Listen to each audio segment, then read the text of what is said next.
Sir अब हम एक सबसे अंतिम आखिरी दौर में एक सबसे अंतिम और बहुत सबसे महत्वपूर्ण सवाल की ओर आप बढ़ते हैं सर। सर, जिस तरह से एनडीए के नेताओं के द्वारा और खासकर प्रधानमंत्री मोदी जी के द्वारा जिस तरह से नारा दिया जा रहा है, अब की बार 400 पार। हर रैलियों में प्रधानमंत्री मोदी जी ये कह रहे हैं कि अब की बार 400 पार। सर, मैं आपसे ये समझना चाहता हूँ, मैं ये जानना चाहता हूँ, मैं बड़ा उत्सुक हूँ और ये बिहार की जनता और देश की जनता भी ये ज़रूर जानना चाहती है। टीवी के माध्यम से जो नैरेटिव पेश किए जाते हैं उससे इतर। सर, मैं आपसे ये जानना चाहूँगा कि क्या भारत का अगला जनरल इलेक्शन 2024 का लोकसभा चुनाव क्या इतना आसान है एनडीए और प्रधानमंत्री मोदी जी के लिए? Over to you sir. नहीं नहीं, देखिए पीयूष जी, ऐसा है ना, मैं आपको एक बात मोदी जी के बारे में बता, जो मेरा अपना समझ है, मोदी जी ना लेवियाथन है। हॉब्स ने किताब लिखी लेवियाथन, है ना। तो लेवियाथन का कहानी ये था कि एक ग्रैंड बड़ा सा सी मॉन्स्टर टाइप का आदमी है, अल्फा मेल टाइप का, ठीक है ना, एकदम खली बली टाइप का आदमी है, वो आएगा और सब कुछ बदल देगा, है ना, पूरा। ये जो मोदी जी ना, हर वक्त इसी तरह से मोदी जी का प्रोजेक्शन किया जाता है कि अल्फा मेल आदमी है, मोदी है तो मुमकिन है, तो ये है तो वो है। मतलब 56 इंच का सीना, मतलब 56 इंच का सीना कहाँ होता है, 36 इंच में तो सब फेल हो जाता है। तो ऐसा बड़ा बनाया जाता है ना हर वक्त, ग्रैंड नैरेटिव। तो मोदी जी का ना हर चीज मतलब ग्रैंड होता है, ग्रैंड नैरेटिव, ठीक है ना। हर चीज के पीछे वो ग्रेट लगा देंगे। ऑस्ट्रेलियन एथिक्स पर काम करते हैं मोदी जी की जो भी टीम है ना उनकी, वो ऑस्ट्रेलियन एथिक्स है। ऑस्ट्रेलिया जाएंगे ना तो हर चीज के पीछे उन्होंने ग्रेट लगा दिया, ग्रेट विक्टोरियन डिजर्ट, तो ग्रेट बैरियर रीफ, तो ग्रेट ये ग्रेट वो। मोदी जी को प्रोजेक्शन ही किया गया है पीयूष जी, ग्रैंड नैरेटिव के लिए। तो अब हर बार ना जनता को टारगेट दिया जाता है कि भाई 300 पार, 150 पार, 350 पार, है ना। इस बार का ग्रैंड नैरेटिव है 400 पार। अब वो तो ये सवाल ये है कि क्या जनता जो है 400 पार का टारगेट पूरा कर लेगी, ये सवाल है। मतलब क्या ये इतना वह आसान है? मैं क्या यही ये जानना इतना चाहता आसान? हाँ, नहीं सर, नहीं, मैं यही बिल्कुल आप। जानना चाहता हूँ।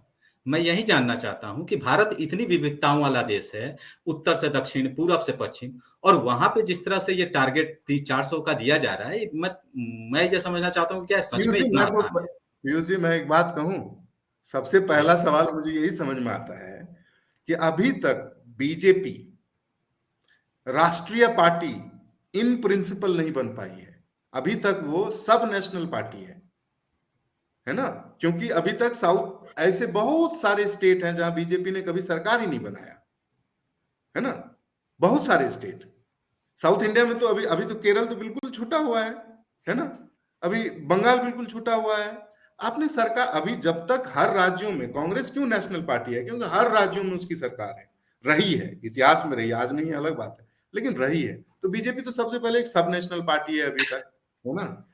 पहले तो वो साउथ इंडिया में बहुत सारे राज्यों में पहुंच जाए, वहां सरकारें बना लें, सीटें जीते, तब जाकर के हो नेशनल पार्टी के लिए जो फॉर्मूला है इलेक्शन कमीशन का, उसके हिसाब से तो बहुत सारी पार्टियां भी नेशनल पार्टी हैं, छह छह सात सात पार्टी नेशनल पार्टी है। मैंने क्या कहा कि ग्रैंड नैरेटिव सेट किया जा रहा है, जनता को टारगेट दिया जा रहा है कि हम 400 पार का आपको टारगेट दे रहे हैं। लेकिन मेरा मानना है कि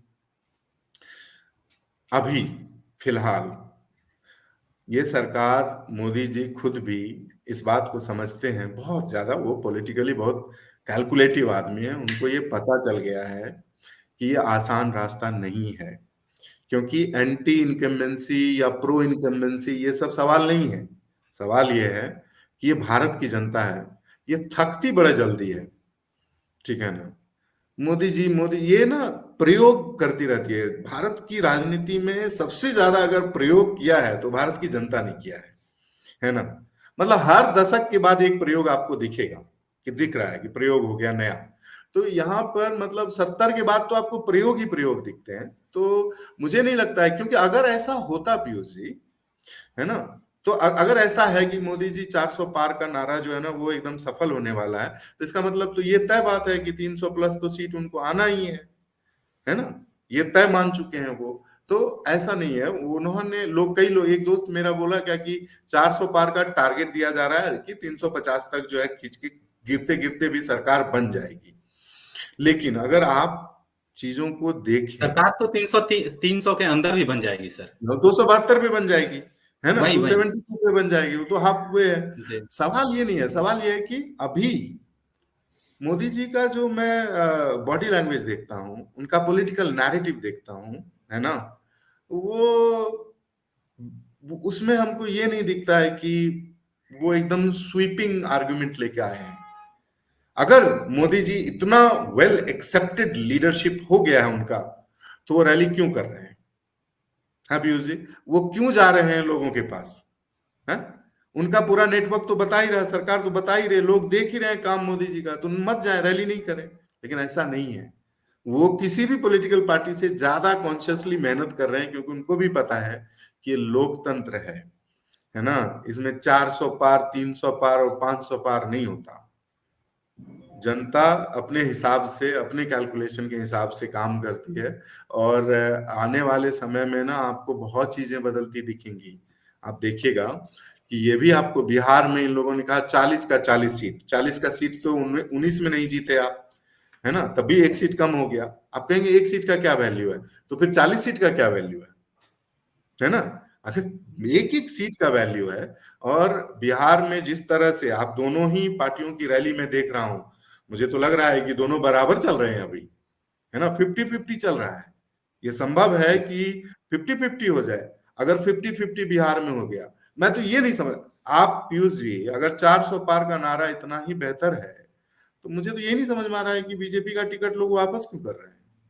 पवन सिंह जी ने जी आसनसोल से, जबकि वो आसनसोल तो बीजेपी का सीट था ना, वहां से तो सुप्रियो, बाबुल सुप्रियो चुनाव जीते थे, तो ऐसा क्यों हुआ कि उन्होंने और वापस कर सर दिया? एक जमाने में उस सीट पे, हाँ 2011 का एक आंकड़ा है हमारे पास सर, उस सीट हाँ, पे 7 विधानसभा सीटों में से 5 विधानसभा सीट पे बिहारी जीत जाते थे।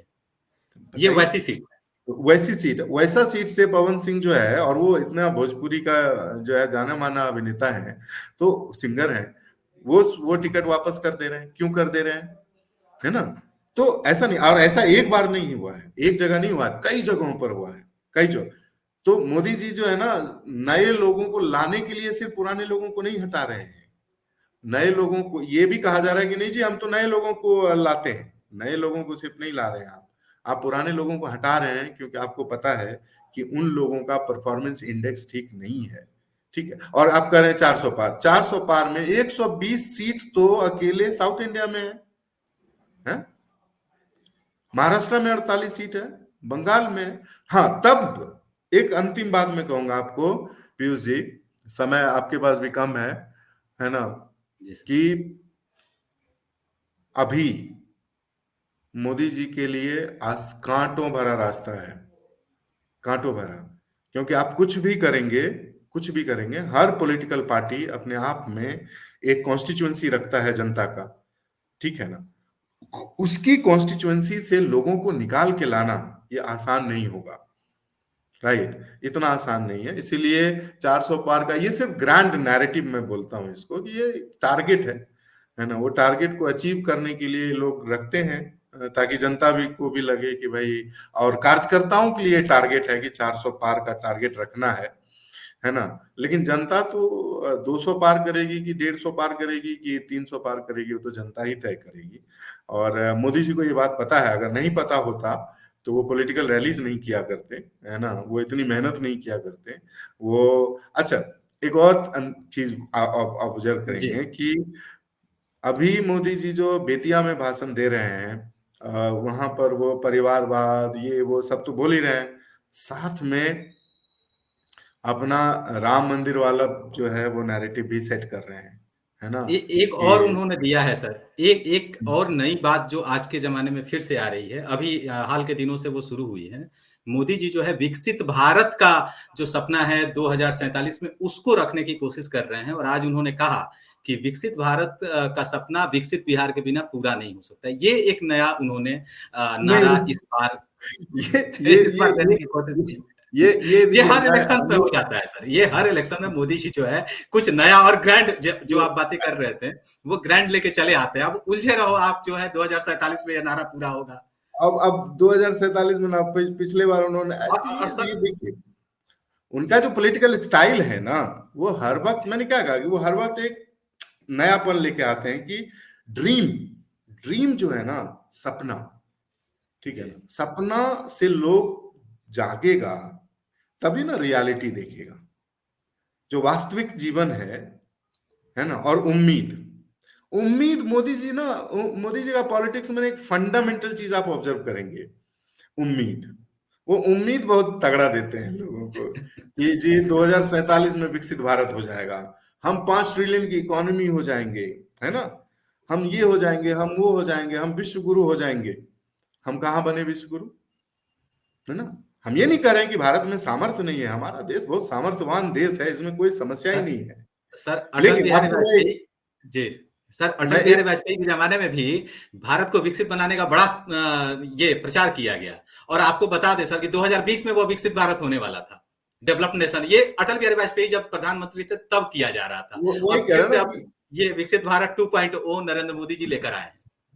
तो भाई वो वही कह रहा हूं ना कि पॉलिटिकल जो है ना नैरेटिव है, लेकिन political narrative Piyush ji political reality से अलग होता है। मैं एक उम्मीद पे बोलता हूँ, एक बहुत, अगर आप दो, है ना, 1-2 मिनट और चलाएं जी इसको, तो जी मैं सर, दो उम्मीद पे मिनट कहूंगा कि उम्मीद 2047 में विकसित भारत होगा। पहला सवाल है, मैं ना पॉलिटिकल सवाल कर रहा हूँ, क्योंकि ये कहना किसी के लिए, मैं वैसा राजनीति पर बात करने वाला आदमी नहीं हूं कि मैं ये कह दूं कि मेरा राजनीति से कोई लेना देना नहीं है। नहीं जी, हर आदमी का राजनीति से लेना देना है, और हर सवाल पॉलिटिकल सवाल है। सवाल ये है कि कोई ये पूछते, मैं आप कोई भी ये पूछे कि उस विकसित भारत में, है ना, जो तमाम नागरिक हैं उसकी क्या स्थिति होगी, दलित की क्या स्थिति होगी, पिछड़ो, अति पिछड़ो, है ना, जो अल्पसंख्यक है उनका क्या पोजिशनिंग होगा, वो एक बहुत बड़ा सवाल हो जाएगा। तब वो आपका जो विकसित भारत का पूरा नोशन है वही टूटने लगेगा, क्योंकि उस सवाल के जवाब देने पड़ेंगे। लेकिन मोदी जी का पॉलिटिक्स ना उम्मीद पे चलता है ना। सब उन्होंने उम्मीद, भरोसा बहुत तगड़ा कायम किया, इसमें कोई दो राय नहीं है। क्यों? अब उम्मीद की क्या समस्या है, ये जनता में ना, जनता में आम भाषा में कहा जाता है कि ये दुनिया ना उम्मीद पे टिकी हुई है ना, उम्मीद पे कायम है। इस उम्मीद को अगर मैं इसको क्रिटिकली थोड़ा, इसको जो है ना, इसका पोस्टमार्टम करूं, तो एक किताब का नाम लेता हूं आपके सामने, थुसीडाइड्स, 3rd सेंचुरी, 3री शताब्दी बीसी में, है ना, उन्होंने किताब लिखी पेलोपोनेशियन वार। और पेलोपोनेशियन वार में उन्होंने एक चैप्टर लिखा, द मिलियन डायलॉग। उसके अंदर एक बात लिखी हुई है, उसकी कहानी है अपनी, क्यों लिखी गई उसका एक कॉन्टेक्स्ट है, लेकिन उसमें एक बात लिखी हुई है कि उम्मीद, है ना, hope is a great comforter. उम्मीद जो है ना, बड़ा बड़ा प्यारा चीज है, वो आपको बड़ा कंफर्ट करता है ना। लेकिन ये बहुत एक्सपेंसिव है, बहुत महंगी चीज है। अब उम्मीद जो है ना, वो आपको उम्मीद तो दे रहा है, बड़ा रिलैक्स होकर घर जाके सोएंगे कि आज मोदी जी बोले हैं 2047 में ना विकसित हो जाएंगे। लेकिन एक्सपेंसिव क्या है कि 2047 तक जिंदा रहना पड़ेगा, जो आप रहेंगे नहीं, है ना, जो बहुत लोग मर जाएंगे, देख ही नहीं पाएंगे। तो उम्मीद अच्छी चीज होने के बावजूद भी बहुत एक्सपेंसिव है। सिर्फ आपको ये एक नोशनल अंडरस्टैंडिंग है, आपको आइडियाज के लेवल पे अच्छी नींद आ जाएगी कि अच्छा चलो इस अटेम्प्ट में नहीं हुआ तो यूपीएससी अगला अटेम्प्ट दे लेते हैं। ये उम्मीद है। लेकिन 4 अटेम्प्ट खत्म हो गया, आपका नहीं हुआ, तो बहुत मुश्किल हो गया ना। तो जनता के लिए ना उम्मीद है, लेकिन उम्मीद बहुत एक्सपेंसिव है, बहुत एक्सपेंसिव है। तो अभी मेरा एक जो पंच अंडरस्टैंडिंग है वो ये है कि नैरेटिव अभी सेट होते जा रहे हैं, लेकिन मोदी जी का जो स्टाइल ऑफ पॉलिटिक्स है, उसमें हमको लगता है कि उम्मीद वाला काम वो 2014 से ही कर रहे हैं। जैसे 2014 में आए तो बोले गुजरात जैसा पूरा देश हो जाएगा। तो गुजरात में सवाल बाद में खड़ा होने लगा कि भाई गुजरात का क्या स्थिति है, क्या भारत में सबसे अमीर राज्य गुजरात है? नहीं है। क्या भारत में पर कैपिटा इनकम के तहत में सबसे बड़ा जो है गुजरात है? नहीं है। क्या तमाम सोशल इंडिकेटर पे गुजरात नंबर 1 पे है? नहीं है। तो वो फिर छूट गया। फिर उसके बाद आया कि विश्व गुरु बनेगा भारत। ये मोदी जी का स्टाइल है। इसमें कोई, देखिए मैं ये नहीं कह रहा हूँ कि मोदी जी का स्टाइल गलत है, मैं ये कह रहा हूँ कि जो तमाम राजनीतिक पार्टीज हैं, उसके जो थिंक टैंक लोग होंगे, वो कुछ तो बैठ के सोचेंगे ना कि आप इस नैरेटिव को कैसे तोड़ेंगे, है ना। शायद वो लोग इस काम को करें, है ना, उसमें बैठे कि नहीं तो हम लोगों की चर्चा को सुने तो पता चलेगा कि कैसे इसको जी तोड़ा जा सकता है।